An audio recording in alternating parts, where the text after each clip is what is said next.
Compend 2000 is a PC-compatible, sequence-programmable control and data acquisition system with software running under a Windows operating system.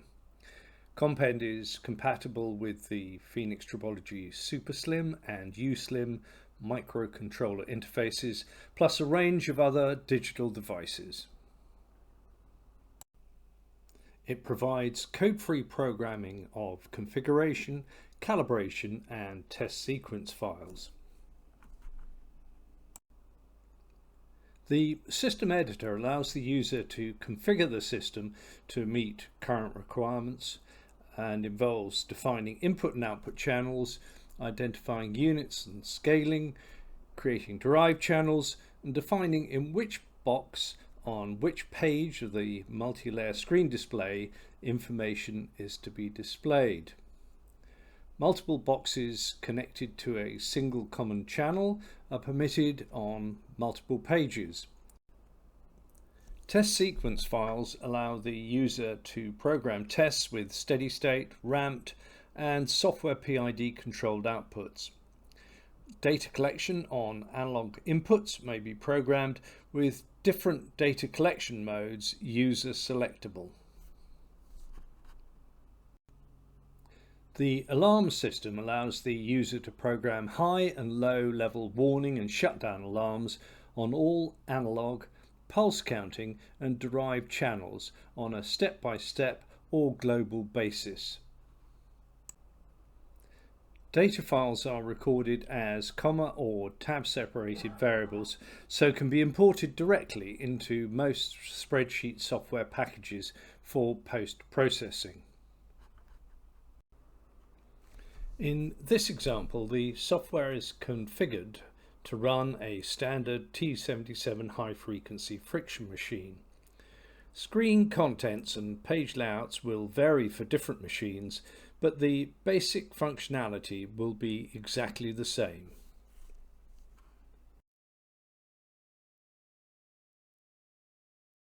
Double-clicking the Compend icon on the Windows screen launches the software at page 1, the primary user interface screen. A single screen or page contains up to 40 boxes, and there are a total of 6 pages. Page 2 is for manual control of the high-speed data acquisition channels. Pages 3 and 4 are available for controlling additional peripheral devices if required and for additional sensors and derived channels. Page 5 is used for calibration.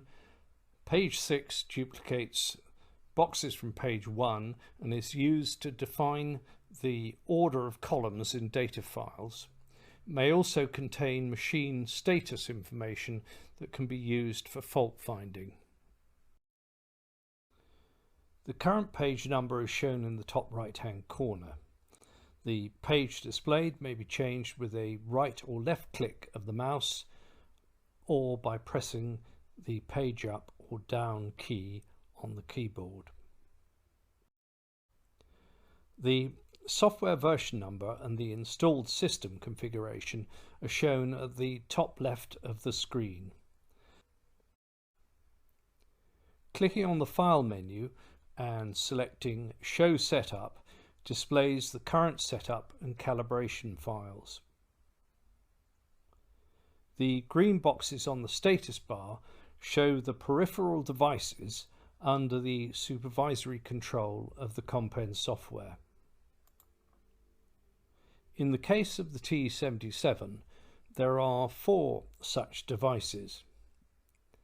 The slim box refers to the Serial Link Interface module, which provides a microcontroller-based distributed control and data acquisition interface between the front-end software and the machine.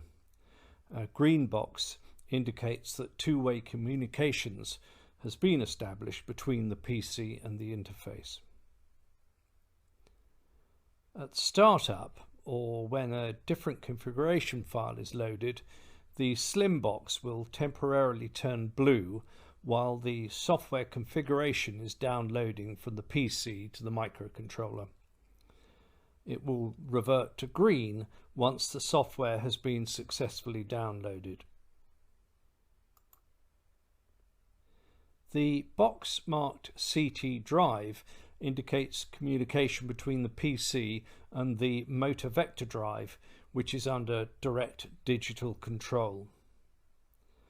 The box marked K5018 indicates communication between the PC and the Kistler charge amplifier, which is used in conjunction with a piezo transducer to measure the friction force on this particular machine.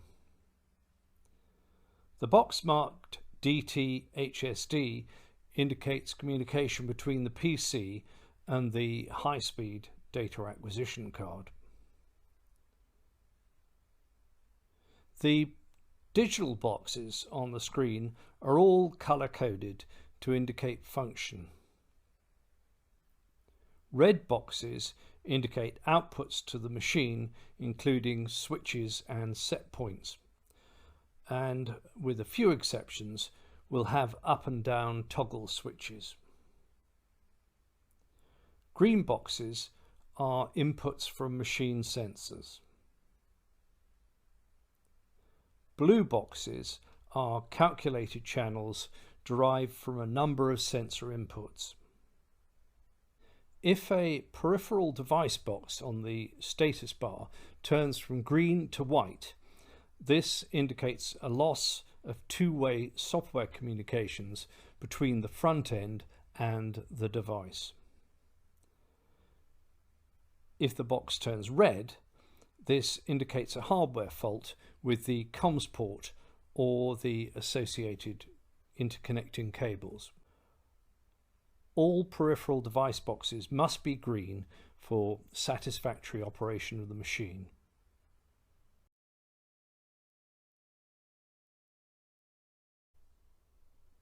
With the software loaded, pressing the blue reset switch on the instrument panel enables the load actuator. The corresponding box on the screen changes from disabled to enabled. The loading system is now live and the load yoke can now be engaged. Do not attempt to start a test without first engaging the load yoke. We can now run the machine under manual control. To apply a load, use the up and down arrows on the side of the red load set point box to adjust the load to the required value. Alternatively, you can double click on the set point box and insert a value using the keyboard. The resulting load, as measured by the loading system force transducer, will be displayed in the adjacent green load box. To set the charge amplifier for friction force measurement, use the up and down arrows to scroll between short, medium and long time constant. Short and medium are used for dynamic force measurement, and long is used for quasi-static force measurement. Short is used for tests above 2 Hz reciprocating frequency, medium for tests between 0.5 and 2 Hz, and long for low reciprocating velocity tests using the optional reduction gearboxes. The long time constant is also used for calibration. Next, choose an appropriate friction measurement range for your test. Then click the up arrow on the friction measurement box to download the settings to the charge amplifier and enable the measurement. The measured value will now be displayed in the green friction force box. This is the time smooth friction force value generated by passing the instantaneous friction signal through a true RMS to DC converter. The friction noise reading is an analog measurement of the orderliness or smoothness of the instantaneous friction signal. Please refer to the manual for further information about friction force measurement and signal processing. The value in the blue friction coefficient box is that derived from dividing the time-smoothed friction force signal by the measured load. The fixed specimen heater can now be enabled by clicking the up arrow on the red heater box. The temperature set point can now be set in just the same way as the load set point, using either the up and down arrows or by double-clicking on the box and entering a value with the keyboard. The temperature, as sensed by the thermocouple in the side of the specimen bath, will be displayed in the green specimen temperature box. Note that large step changes in temperature set point are likely to cause the bath temperature to overshoot the set point. So under manual control, use small set point increments when adjusting the temperature. This issue is avoided with automatically controlled tests, where it is recommended that ramped set point changes are used. Having first confirmed that the test specimens have been fitted and the loading yoke has been engaged, the motor can now be enabled by clicking the up arrow on the red motor box. The frequency set point box can now be used to set the reciprocating frequency in just the same way as the other set points. The measured frequency is displayed in the green frequency box and the number of cycles in the green total cycles box. The count can be reset to 0 by pressing the up arrow on the red cycles box. This is a momentary action switch, and the display will revert to count after a few seconds. The final box to note on this screen is the green contact potential box, which displays a time-smoothed output from a Lum-Fury electrical contact resistance measurement circuit. Further details of this measurement technique and interpretation of the results are given in the manual. To record data while running under manual control, click on Data File on the toolbar and select Open Immediate Data File from the drop-down menu. This will open the Compend Immediate Data File directory.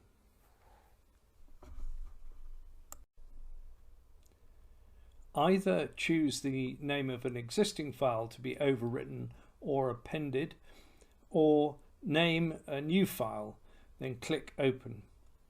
A drop-down menu will appear from which to select a data rate. 3 new boxes will appear on the status bar. The first of these will display the number of lines of data recorded. The third box shows the selected data rate. Click on the green Start box to start recording data. The box changes to a red box marked Stop. The data lines box value now increases as each line of data is added. To change the data rate while recording, click on the data rate box and select a new rate from the menu. To pause recording data, press Stop. To restart recording, press Start. To stop recording and close the data file, press Stop, then click on Data File on the toolbar and select Close Immediate Data File from the drop-down menu. To view the data file, from the same menu, select View Data File in Excel. Select the chosen file and click Open. The data file will now be displayed in Excel. The data is time-stamped and the order of the data columns follows the order of the boxes displayed on the screen page 6, reading top to bottom and from left to right. So in this case, the spreadsheet columns will appear in the order friction force, contact potential, load, friction, noise, etc. All boxes marked with a green square in the bottom left-hand corner will appear in the data file.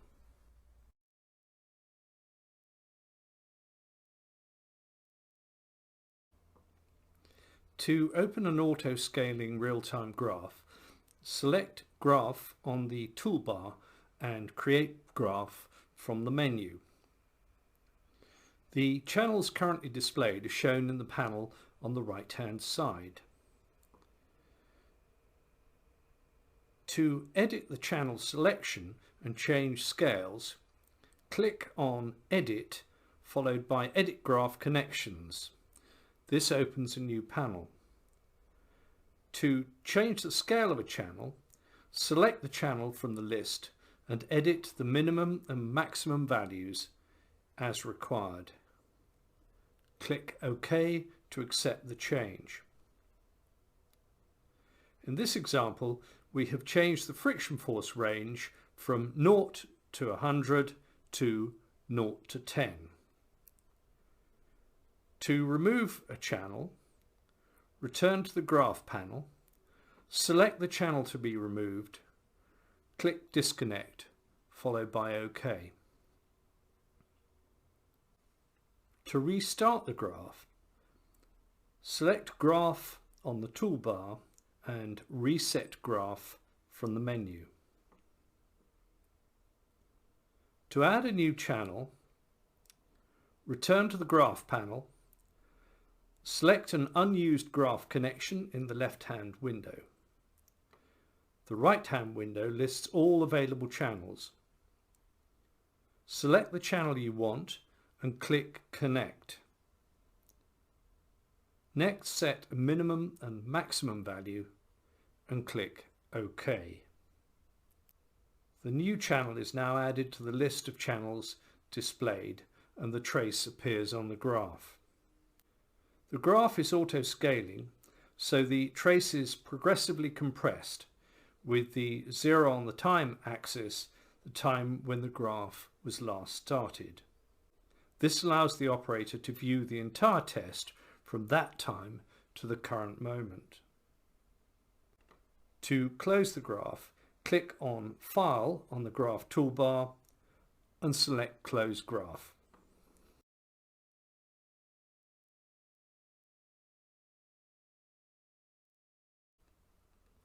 High-speed data acquisition can either be triggered manually or automatically programmed within a test sequence file. Manual controls are on screen page 2.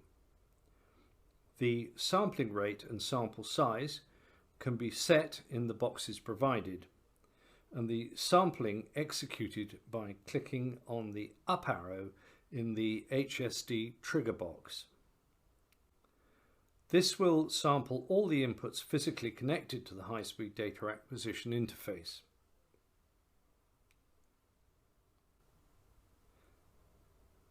The sampled data is displayed in a new graph window. Note that this is overwritten every time that high-speed data is triggered. The window can be repositioned on the screen as required.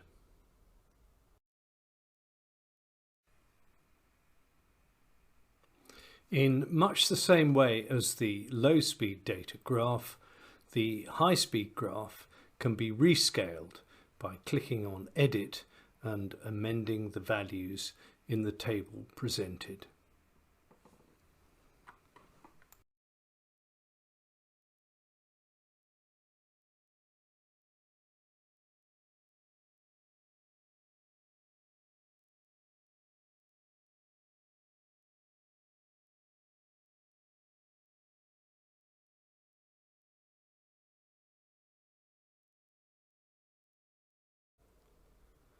The associated data file can be accessed from the C Compend-X data directory and is called DT-HSD.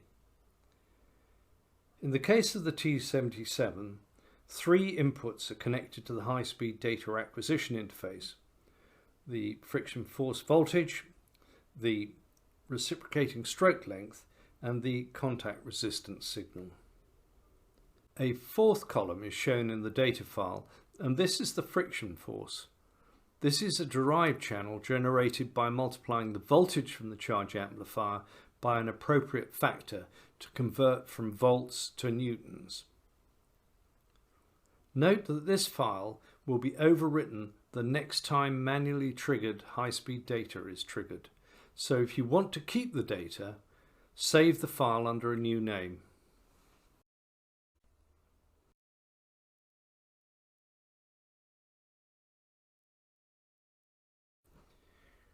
Clicking on Test Sequence on the toolbar presents a menu allowing the user either to create a new 10 or 20-step test sequence file, or alternatively to open an existing test sequence file. Selecting an existing file and clicking Open generates two new windows.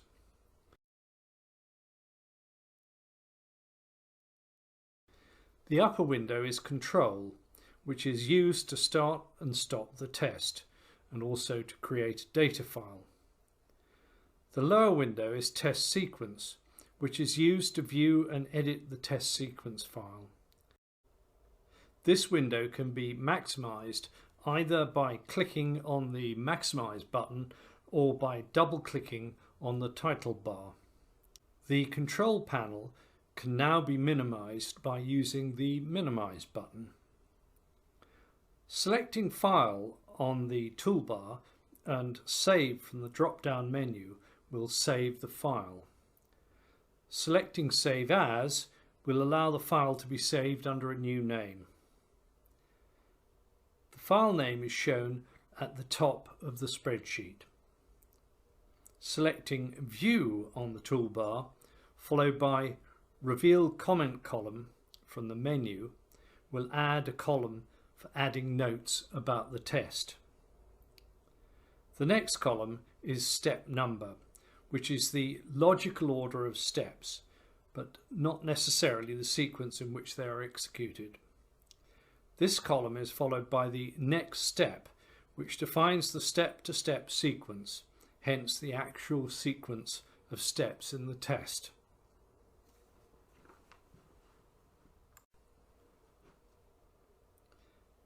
This column includes the facility to include loops and calls to subroutines.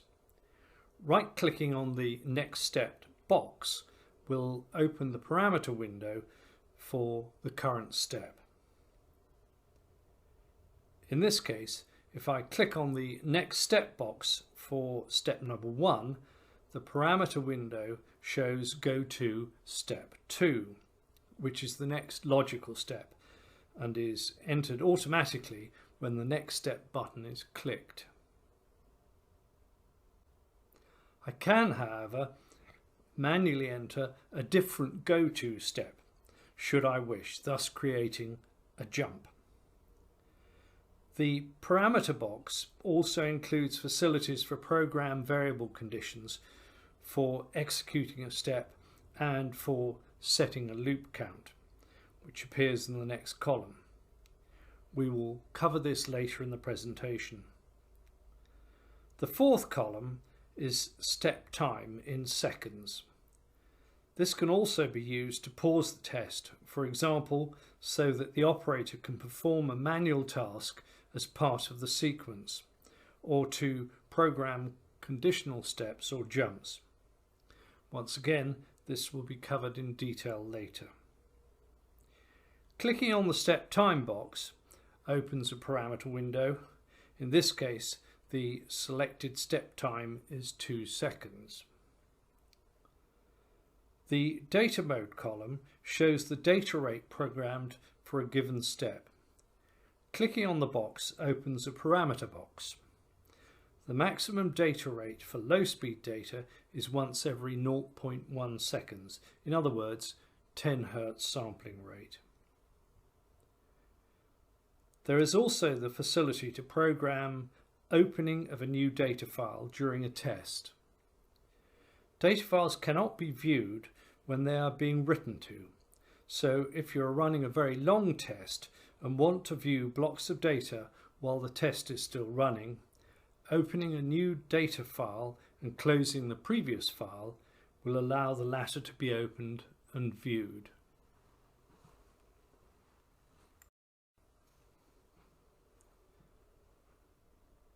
The next columns all refer to control parameters corresponding to all the red box items on the main page 1 screen, including switches and set points.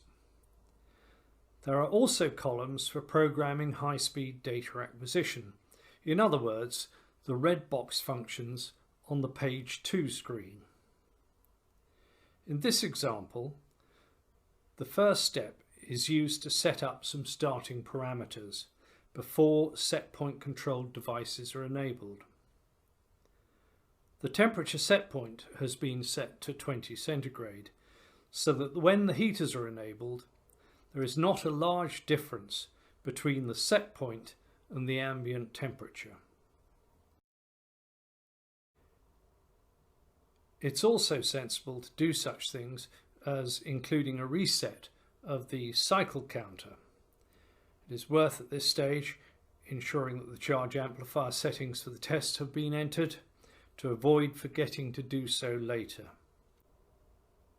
Finally, it is sensible to set the frequency set point to 0 rather than a positive value so that the motion does not start instantly as soon as the motor is enabled. Step 2 includes a comment in inverted commas and a pause. This comment, apply low joke and click on resume, will appear on the screen to prompt the operator to perform some function on the machine. In this case, make sure that he has got the machine physically ready to run the test. To enable this feature, click on View and ensure that there is a tick against the Enable comment window. The pause is programmed in the parameter window for that step time box. The test and the clock will be stopped during the pause and only restart once the operator has clicked resume. Moving on to set points, you will see that the value 0R appears in many places. This stands for zero relative. For example, the temperature set point for step 2 is given as 0R. This means that there is no change relative to the set point in the previous step. So in this case, this temperature set point will remain 20 centigrade. The set point parameter box allows the user to switch between a relative value and an absolute value. At step 3, the temperature has been set to an absolute value of 80 centigrade and a ramp time of 600 seconds. This means that the temperature set point will be ramped from the preceding 20 degrees centigrade to 80 degrees centigrade in 600 seconds. In other words, 1 degree every 10 seconds. Using a sensible ramp time will ensure good control and minimize overshoot of the set point. It is, of course, important to enable the heaters for this step. As well as programming a fixed time for a step, the step time can also be programmed as a conditional step using the associated parameter box. There are a number of conditions that can be selected. In this case, I have chosen step when greater than or equal to. Select any one of these options and a browse list of parameters is presented. I am then prompted to select the source of the conditional parameter, with the choice being from a manual or derived channel or a live data channel from the SLIM unit. As our choice in this case is a live input, SLIM is selected, and then specimen temperature from the list of channels. The trigger value is then entered in the yellow box.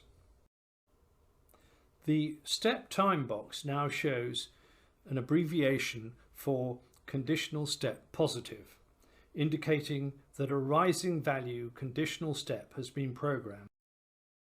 The test will now move to the next step once the specimen temperature equals or exceeds 80 centigrade.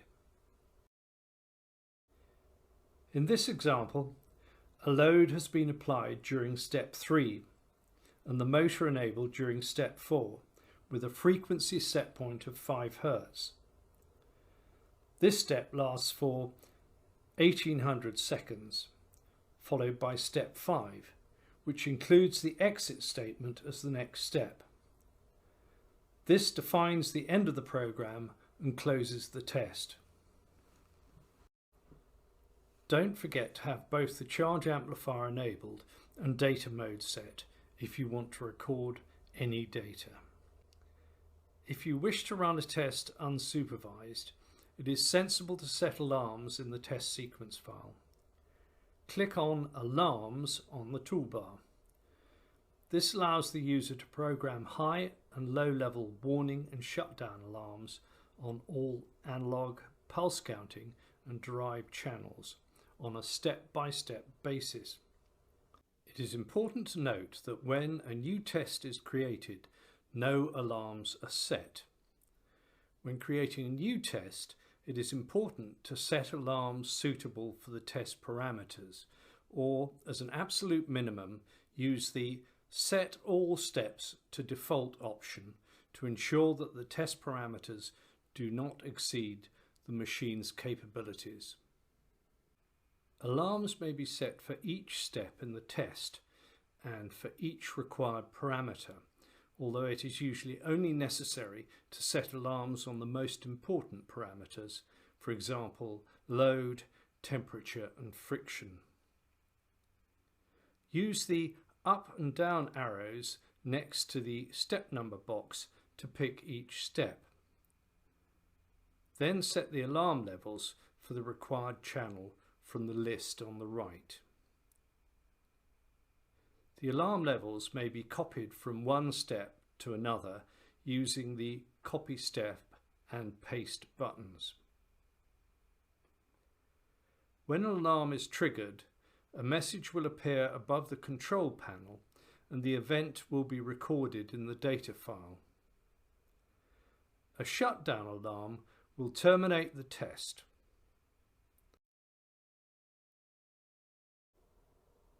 If you have modified the test sequence file, save the changes, then click the Minimize button to revert to the Compend screen. To restore the control panel, click on the Compend icon on the bottom toolbar and select the item from the menu. If windows have been resized and moved on screen, the default layout can be restored by clicking Arrange on the toolbar.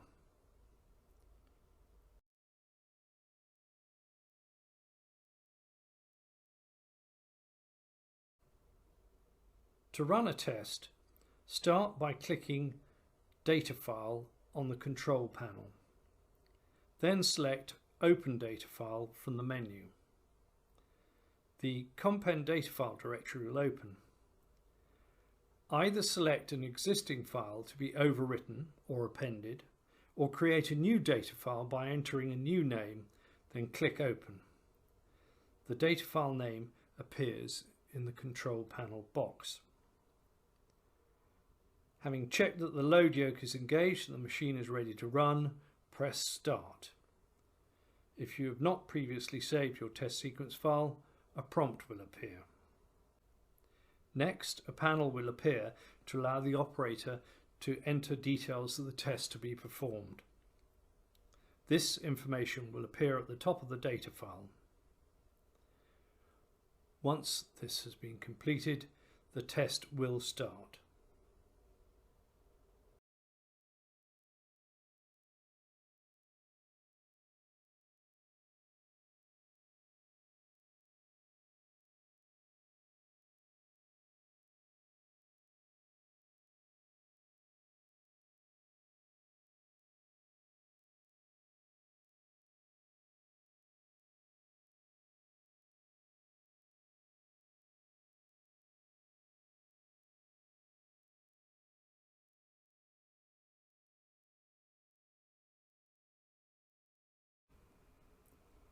The test is at the pause we programmed in step 2, and we have the prompt message on the screen. Once we are satisfied that the prompted action is complete, press resume and the test sequence will continue.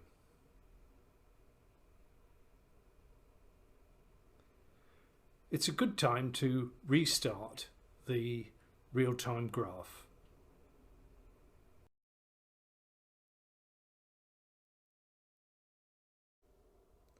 The live buttons on the control panel allow the operator to override the test sequence and either pause or stop the test. The next button causes the test sequence to jump from the current step to the next step.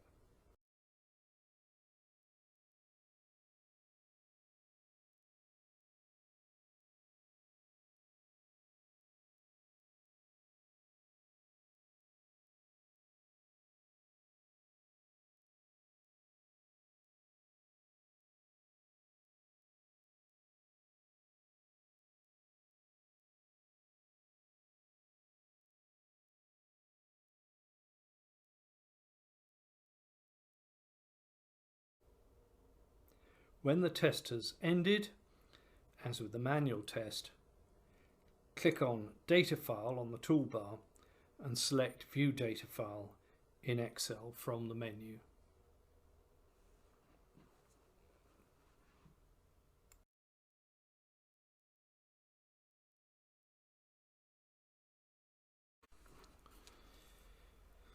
The test sequence file allows loops to be programmed. When used in conjunction with a relative set point, loops allow the user to program incremental steps. In this example, I'm programming a loop to increase the load set point from the current 100 newtons in 100 newton increments up to 500 newtons. To do this, I start by inserting a new step in the sequence.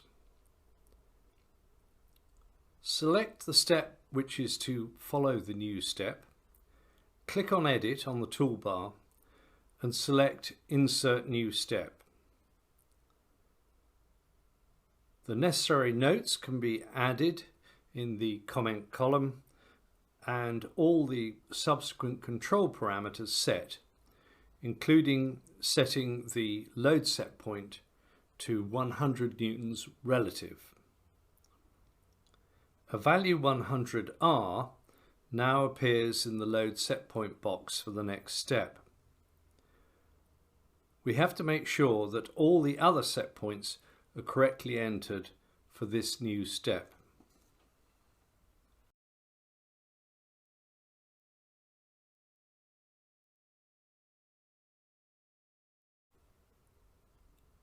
Finally, we have to set the appropriate next step value and loop count.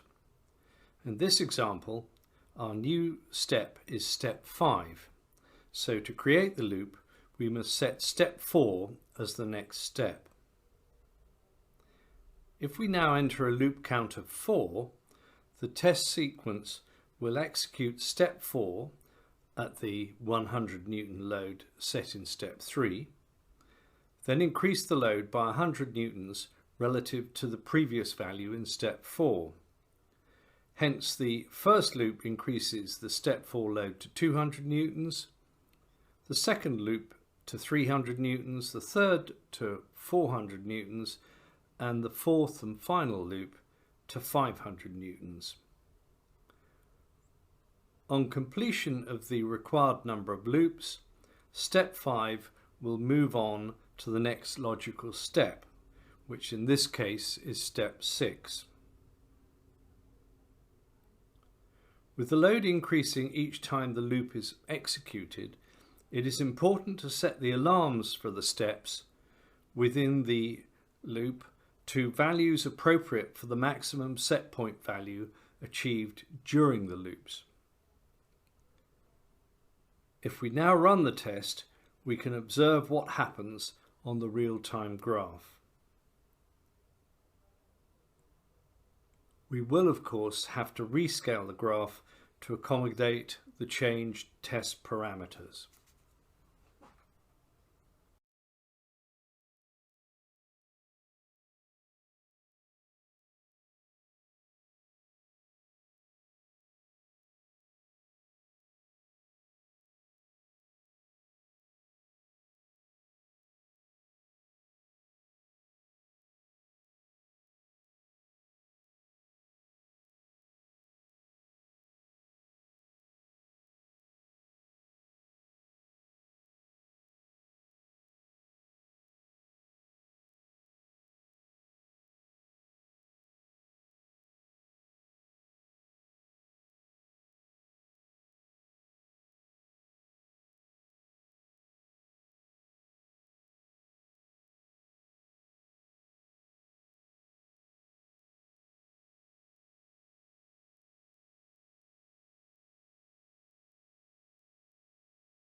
To program high-speed data acquisition within a test sequence file, click on the HSD sampling rate box and enter a value.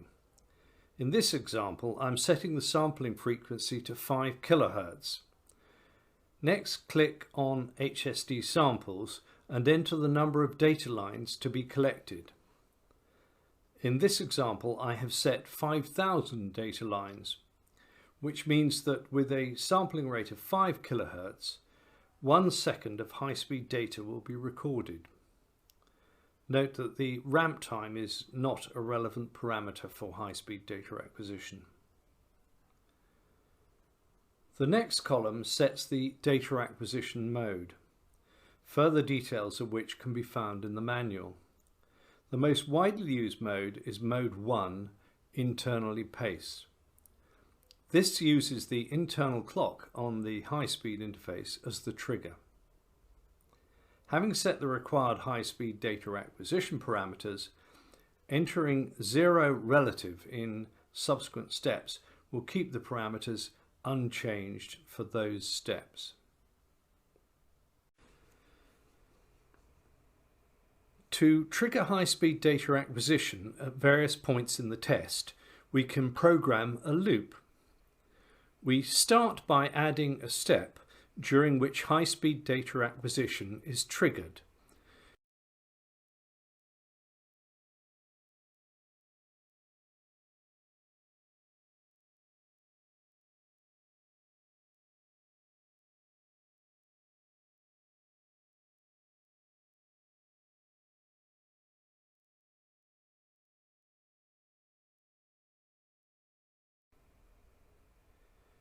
In this example, I will amend step 4 to run for 170 seconds with the new step, step 5, during which high-speed data acquisition will be triggered, lasting for 10 seconds.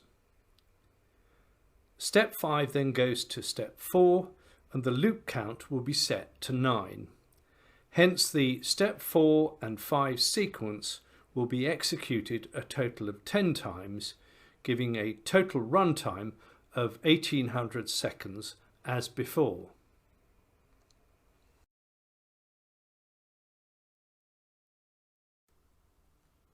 If we now run the test, we can see what happens.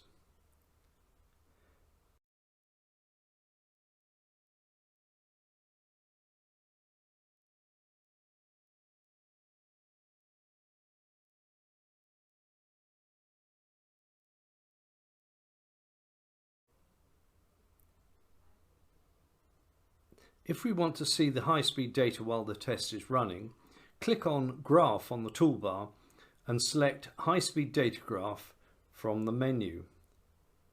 The graph window can be repositioned as required.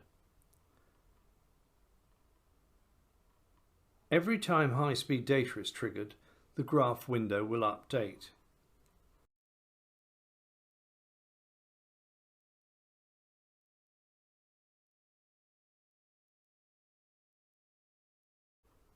We can move between the high and low speed graphs if required by clicking on the graph icons.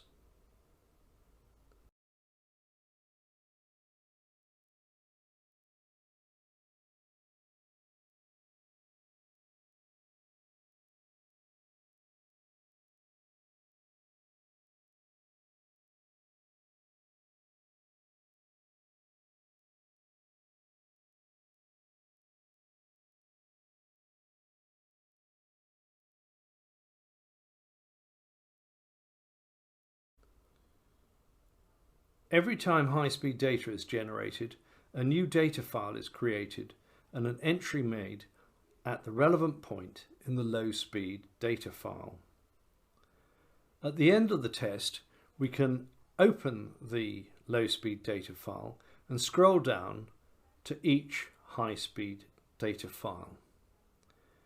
Automatically generated hyperlinks are provided for accessing the high-speed files directly from the low-speed data. Alternatively, individual high-speed files can be opened in the Compend X data directory.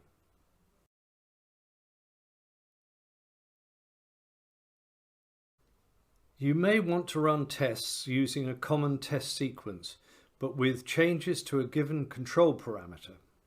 You could, of course, simply edit the test sequence file each time you wanted to change the parameter. Alternatively, the software allows the user to program a variable set point as opposed to a fixed value. The user is then prompted to enter the required value at the start of the test.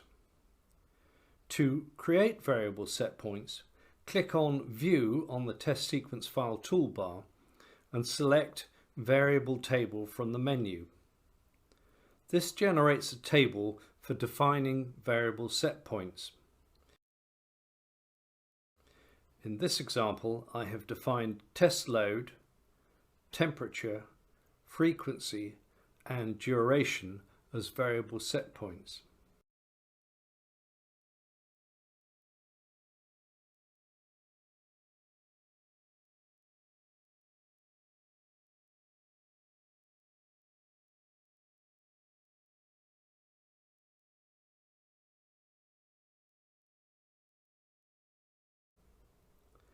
Now click on the required set point box, for example, load at step 3.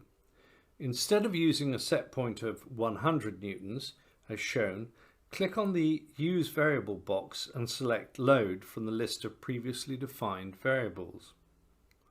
The value in the box now appears as a set point of V1.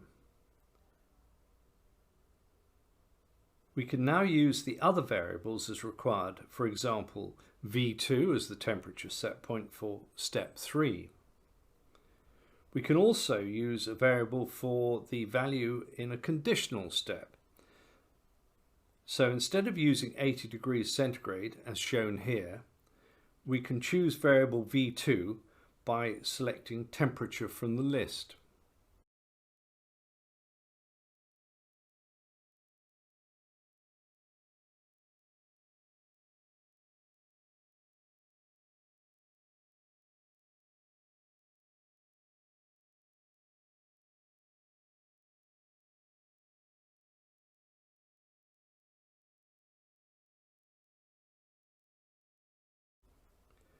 Once we have defined all the required variables, we can save the test sequence file and run the test in the normal way.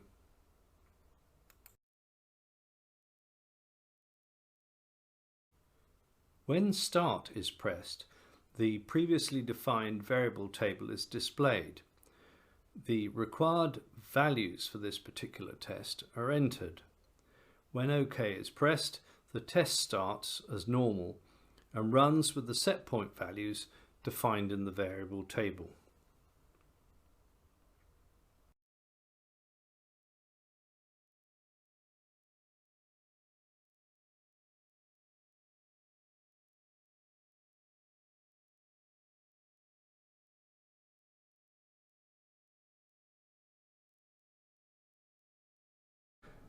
That concludes this instructional presentation. If you would like to access specific sections, please choose the appropriate place from the timeline.